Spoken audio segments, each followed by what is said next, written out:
우리 회사 업무를 효율적으로 개선해봅시다. 안녕하세요. 이카운트 ERP 교육팀의 윤수인입니다. 제가 방문 교육을 다니면서 기업이 겪고 있던 문제점을 ERP를 통해 해결한 경험을 공유하려고 하는데요. 오늘의 주제는 화장품 제조업종입니다. 대부분의 화장품 제조업종에서는 혼합, 충진 이 두 가지 공정 꼭 들어갈 거예요. 자, 마스크팩을 만드는 회사라고 가정해 볼게요. 또 내용물은 우리가 직접 만들지만 시트나 포장재 같은 부자재는 OEM 방식으로 사오는 상황이라고 해보겠습니다. 먼저 마스크팩에 들어가는 내용물을 혼합해야겠죠. 그런데 그 혼합물 안에는 다양한 원자재나 부자재들이 들어가겠죠. 문제는 여기서 그 원자재나 부자재들이 그람 단위 또는 밀리리터 단위까지 가는 경우도 있고 정수로 딱 떨어지는 게 아니라 소수점 단위까지 들어가다 보니 엑셀로는 재고 수량 관리가 쉽지 않을 거예요. 이게 끝이 아니겠죠? 충진 공정 거쳐서 소모된 혼합물과 나머지 부자재들의 수량까지 관리해야 하는데 생산하기도 바쁜 공장에서 매번 그걸 다 적어서 주기에는 무리가 있습니다. 그래서 주별이나 월별로 소모 수량을 털어주게 되고, 그러다 보니 뭐가 안 된다고요? 실시간 재고 수량 관리가 안 된다는 거죠. 이카운트에서는 각 공정별로 생산되는 제품과 반제품 속에 어떤 구성품이 들어가는지 미리 입력해 놓을 수 있습니다. 먼저 마스크팩 하나에는 시트 하나와 포장재 하나, 그리고 혼합물 20ml 정도가 들어갑니다. 그리고 그 혼합물 1리터 속에는 정제수 몇 ml, 다이프로플렌 글라이콜 몇 그램, 살리실릭 애시드 몇 그램, 비트레오스 실라 발효물 몇 그램, 메탈메타크릴레이트 크로스 폴리머 몇 그램, 이렇게 들어간다고요. 그리고 생산 현장에서 오늘 이거 몇 개 생산했어요 라고만 입력해주면 우리가 정해두었던 구성 내역대로 알아서 재고가 차감 처리됩니다. 입력한 거라곤 생산량밖에 없었다는 거죠. 자, 열심히 생산했어요. 만든 거 몇 개, 소모량 얼만큼, 여기까지 잘 됐네요. 근데 뭐가 좀 찝찝해요. 우리 생산된 제품 몇 개인지 입력하면서 또 뭐 쓰지 않아요? 바로 제조번호죠. 뭐 유통기한까지 있으면 더 좋고요. 물론 제품에는 우리 기계가 알아서 딱딱딱 찍어주긴 하는데 우린 그걸 또 따로 정리해서 보관해야 하잖아요. 그래야 나중에 무슨 문제가 생겼을 때 언제 생산했는지 보죠. 이 제조번호는 언제 만들어졌고 또 어떤 업체에게 나갔는지 거래장부랑 생산장부 다 뒤져봐야 돼요. 어떻게? 또 엑셀 열어서. 이카운트에서는 미리 이번 주 생산할 제조 번호들을 다 등록해 놓고 생산될 때마다 이렇게 어떤 제조 번호로 만들어졌는지 선택해 주기만 하면 됩니다.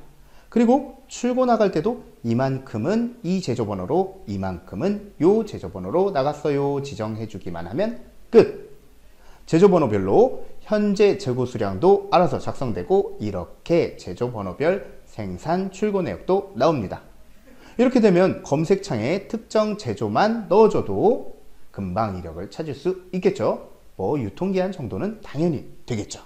자, 우리 항시 구비해야 하는 원자재나 부자재가 있을 거예요. 그런데 바쁘게 생산하다 보면 원자재나 부자재가 얼마 남았는지 체크하는 걸 놓치게 되고 결국 발주가 늦어져서 간당간당하게 입고됐던 적 있었을 거예요. 뭐 이 정도는 그래도 잘 체크하면 어느 정도 커버가 되죠.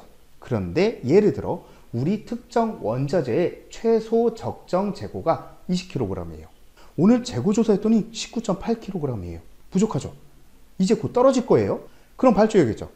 그런데 부족한 수량이 200g이라고 해서 전화로 여기 200g만 가져다 주세요 라고 못하죠. 적어도 최소 얼마 이상의 수량은 주문해야 그쪽도 가져다 주죠.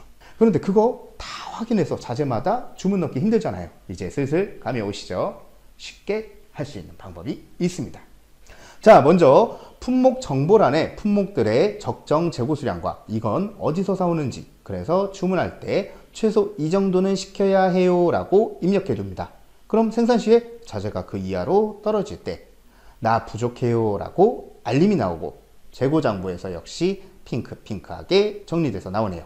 그럼 부족한 수량들만 발주 넣어야 하니 발주 관련 메뉴로 찾아가서 적정 재고 이하로 떨어진 품목들만 불러오면 이렇게 품목별로 어디 거래처로 발주해야 하는지와 아까 입력해둔 최소 주문 수량까지 반영해서 작성되네요. 몇 번 클릭만 해주면 알아서 거래처별로 발주서도 만들어지니 바로 인쇄하거나 이메일로 보내주시면 끝. 그냥 양산형으로 우리 자체 제품만 만드신다면 이 정도만 관리해도 돼요. 하지만 특정 제품에 대해 생산을 의뢰받는 경우도 있을 거예요. 즉 OEM 제품을 만드는 거죠. 그럼 우리는 그 업체와 공유해야 될 서류가 생길 겁니다. 먼저 그 업체가 보내주신 사급 자재 사용 현황과 생산 요청 대비 얼마나 납품이 이루어졌는지에 대한 이력 관리가 공유되어야겠죠. 이런 서류들을 정해진 날짜마다 연락 와가지고 이거 보내주세요 하나요? 그냥 아무 때나 요청한다는 거예요. 그런데 꼭 이런 요청을 제일 바쁠 때 온다는 거죠. 이카운트에서는 특정 업체의 내역만 관리하도록 따로 가상의 창고를 만들어 줄 수 있습니다. 그리고 수주한 내역과 입고, 생산, 출고 전표를 그 창고를 지정하여 작성하시면 이렇게 원하는 기간 동안에 해당 창고 자재 사용 내역과 현재까지 수주 대비 납품 현황 역시 볼 수가 있네요. 또한 이카운트는 어차피 인터넷을 이용한 웹 방식이니 아이디 하나 만들어 드릴게요. 필요할 때 언제든지 직접 들어와서 보세요 라고 아이디를 만들어 주고 이카운트의 특정 창고 내용과 특정 메뉴만 볼 수 있는 권한을 부여해 주면 이렇게 업체에서 언제든지 간단하게 본인들 내용만 볼 수 있겠죠.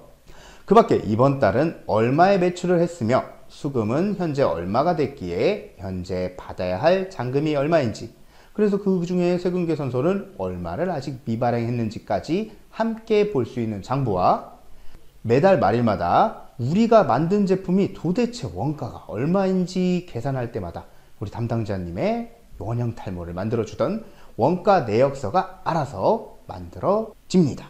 지금까지 화장품 제조업에서 이카운트를 활용한 업무 관리 방법에 대해서 살펴봤는데요. 영상에 대해서 궁금한 점이 있으시다면 여기 밑에 댓글로 남겨주시고요. 이카운트 교육팀의 윤수인이었습니다. 감사합니다.